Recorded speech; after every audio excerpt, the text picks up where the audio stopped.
Assalamualaikum warahmatullahi wabarakatuh. Perkenalkan, nama saya Herlena Ferdiani dengan NPM 4524210042. Hari ini saya akan mempresentasikan hasil tugas akhir saya mata kuliah metode numerik dengan materi Deret Taylor yang bertemakan penerapan Deret Taylor pada perhitungan bunga deposito bank. Yang pertama-tama, apa sih itu Deret Taylor bank? Apa itu Deret Taylor? Deret Taylor merupakan metode matematika yang digunakan untuk mendekati suatu fungsi dengan bentuk polinomial berdasarkan nilai fungsi dan turunannya pada suatu titik tertentu. Metode ini banyak digunakan dalam metode numerik karena dapat membantu mencari nilai pendekatan ketika suatu fungsi sulit dihitung secara langsung. Lalu konsep dasar Deret Taylor. Suatu fungsi dapat dipresentasikan menjadi nilai awal fungsi, turunan pertama, turunan kedua, dan turunan berikutnya. Sehingga fungsi asli itu dapat didekati menggunakan beberapa suku. Nah, jadi semakin banyak suku yang digunakan, maka pendekatannya semakin akurat dan nilai errornya itu semakin kecil.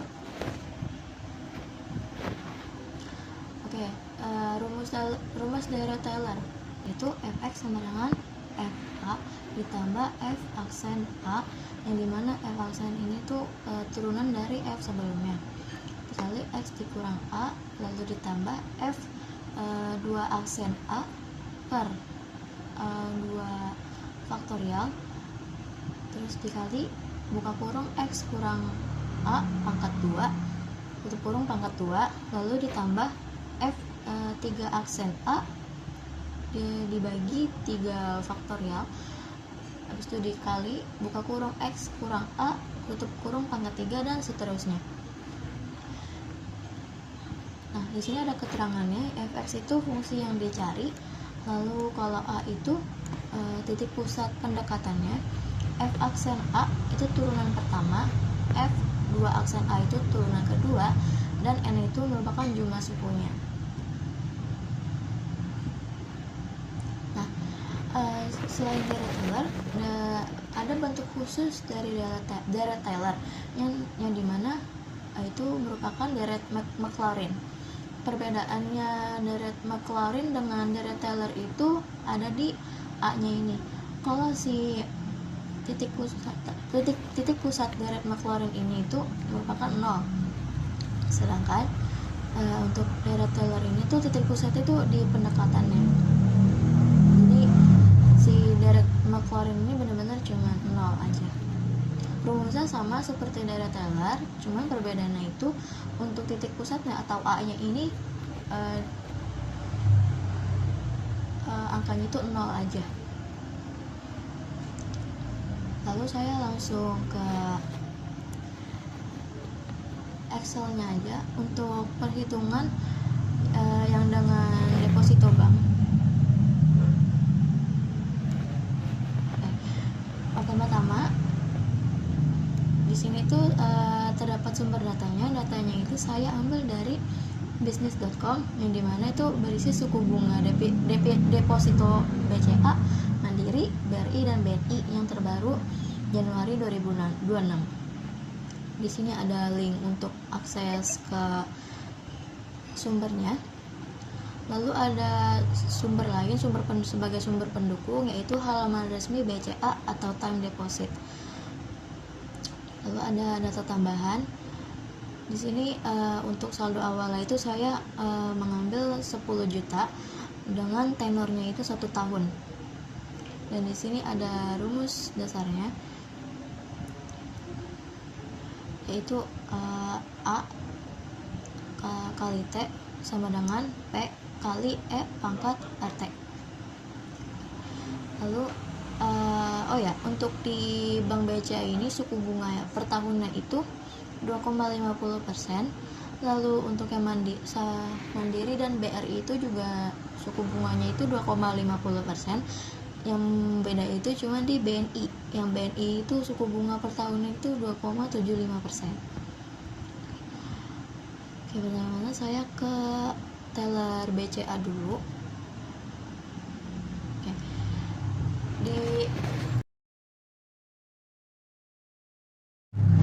Di bagian ini untuk saldo awalnya itu atau P 10 juta.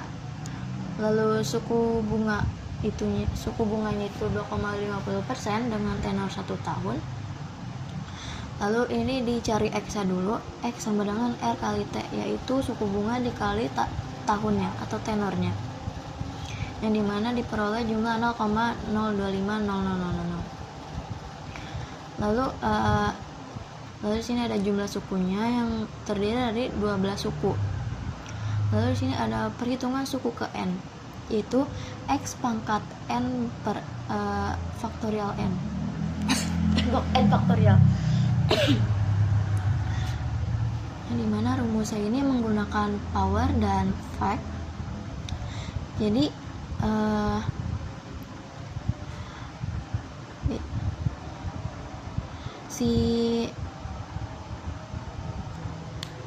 dia mengambil dari si X,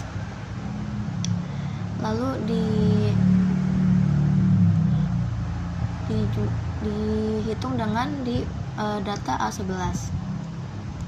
Di jumlah kumulatif ini itu untuk menjumlahkan dari suku satu ke semua suku. Jadi misal ini dikarenakan suku ini suku pertama, jadi dia tidak dijumlahkan. Lalu di bagian kedua ini, nah di ini suku ke-1 atau ke-0, suku ke-0 N0 dijumlahkan ke suku yang kedua, maka diperoleh jumlah kumulatifnya itu 1, sekian.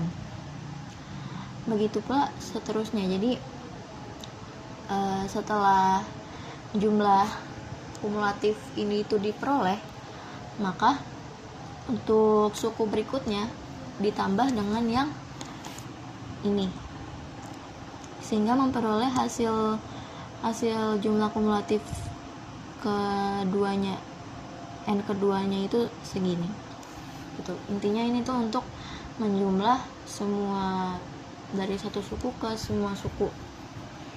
Lalu ada nilai eksak, ini itu untuk sebagai perbandingan, yang dimana perbandingannya ini tuh untuk mengecek seberapa akurat si deret Taylor tersebut. Lalu ada error absolute, yang dimana jumlah error absolute ini itu diperoleh dari jumlah kumulatif nilai eksak dikurangi jumlah kumulatif, sehingga error absolut yang didapat itu segini. Lalu dari error absolut ini ada error relatifnya. Jadi si error absolut ini dibagi dengan nilai eksak, dan nilai eksak ini dikalikan 100, sehingga diperoleh 246, sekian persen. Dan begitu pula untuk suku-suku berikutnya. Nah, lalu ada saldo akhir atau hasil deret Taylor, yang dimana 10 juta ini, rumusnya itu 10 juta tadi dikalikan dengan C22 atau jumlah kumulatifnya. Lalu untuk saldo akhir dengan nilai XP eksak itu 10 juta tadi dikalikan dengan XP dengan X tadi, XP B yang tadi, XP X ini. Lalu selisihnya itu 0. Kenapa selisihnya itu 0? Dikarenakan pada saat pengurangan saldo akhir nilai XP dengan saldo akhir deret Taylor itu tidak ada selisihnya, jadi hasilnya itu 0.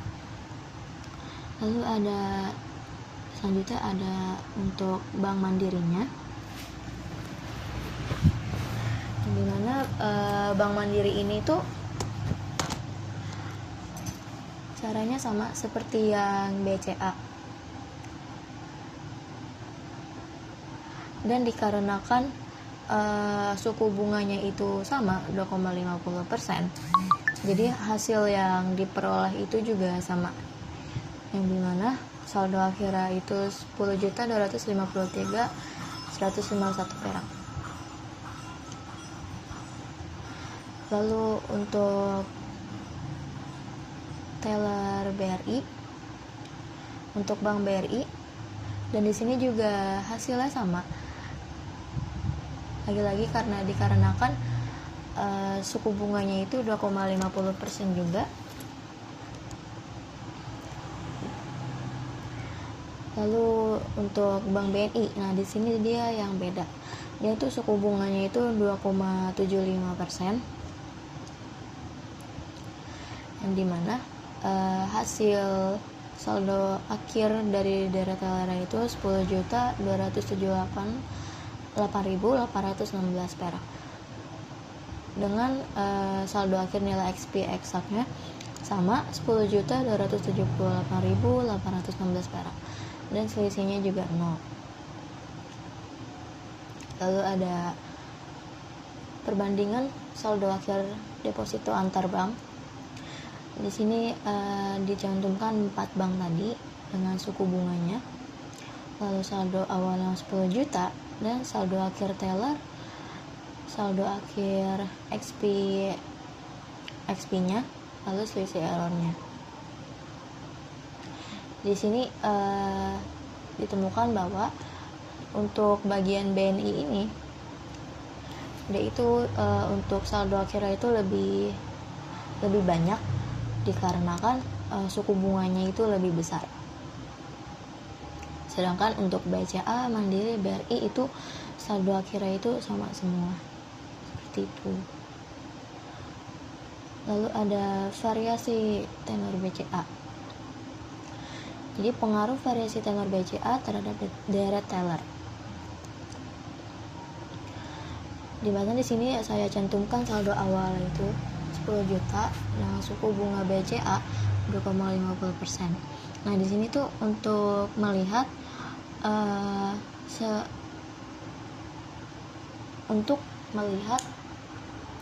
tenor jumlah tenor yang lain.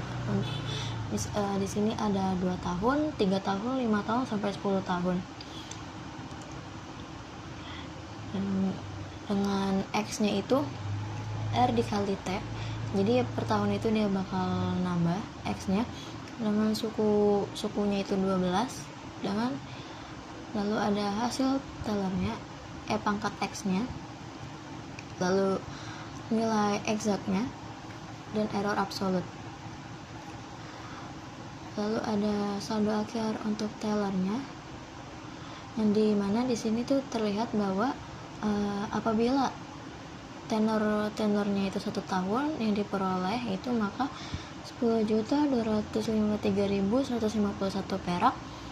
Lalu kalau tenornya itu 2 tahun itu 10.512.711 perak. Lalu tenor 3 tahun itu 10.778.842 perak. Lalu kalau tenor 5 tahun itu 11.331.485 perak. Lalu jika tenor itu 10 tahun maka saldo akhirnya itu 12.840.254 perak.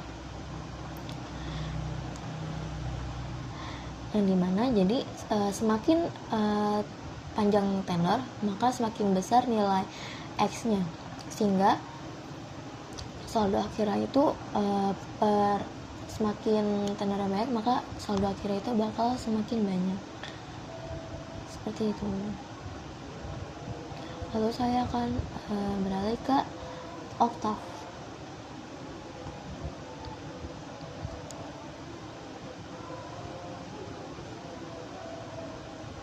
Sorry.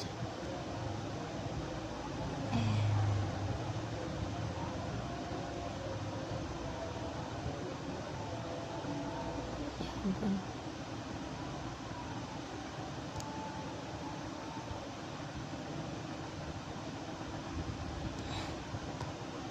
Ya ampun, sebentar.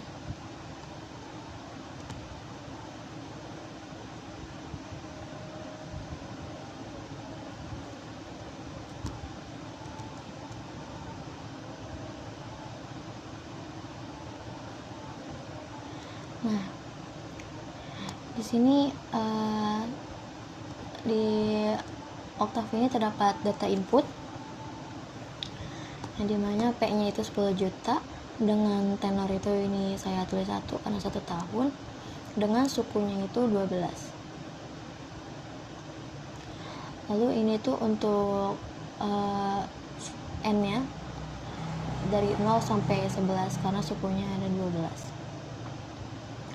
Lalu ada banknya, ada BCA, Mandiri, BRI, BNI dengan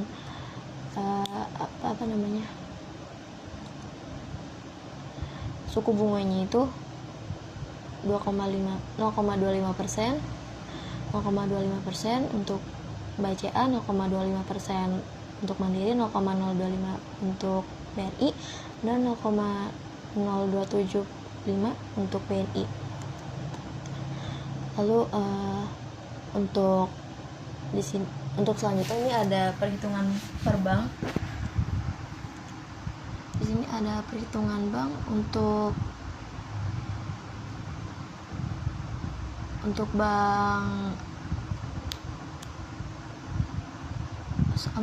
bank BCA, Mandiri, BRI, dan BNI-nya. Jadi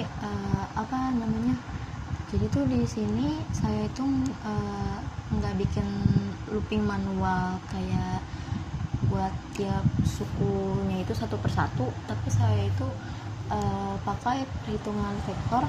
Jadi semua nilai N dari 0 sampai 11 tadi itu dihitung sekaligus dalam satu baris kode ini.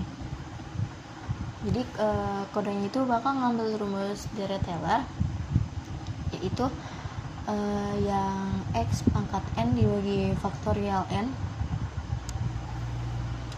ini, lalu dihitung buat semua nilai N sekaligus. Jadi hasilnya itu nilai tiap suku. Terus saya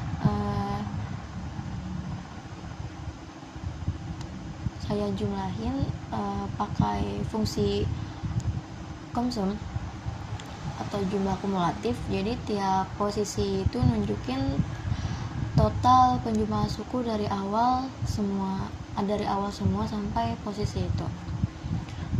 Lalu setelah itu saya bandingkan hasil nilainya itu dengan exact. Jadi dihitung pakai fungsi XP bawaan dari Octave ini dan dari situ saya hitung selisihnya, itu yang jadi error absolutnya. Jadi program ini tuh saya bikin looping buat 4 bank sekaligus. Jadi sekali dijalankan itu tuh langsung keluar semua tabel dan saldo akhir untuk bank BCA, bank BRI, bank BNI, dan bank Mandiri. Terus di bagian bawah sini ada bagian untuk variasi tenor.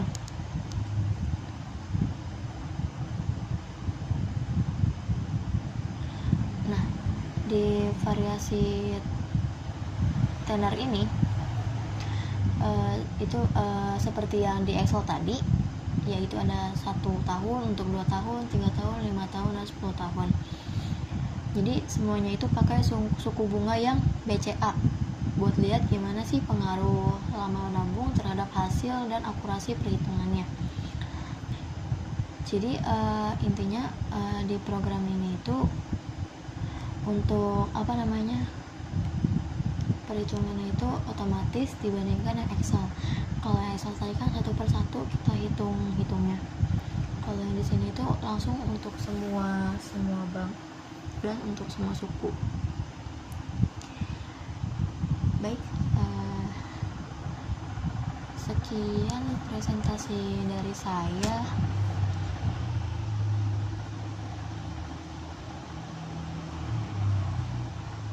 Di sini. Baik, sekian presentasi dari saya. Kurang lebihnya mohon maaf. Wassalamualaikum warahmatullahi wabarakatuh.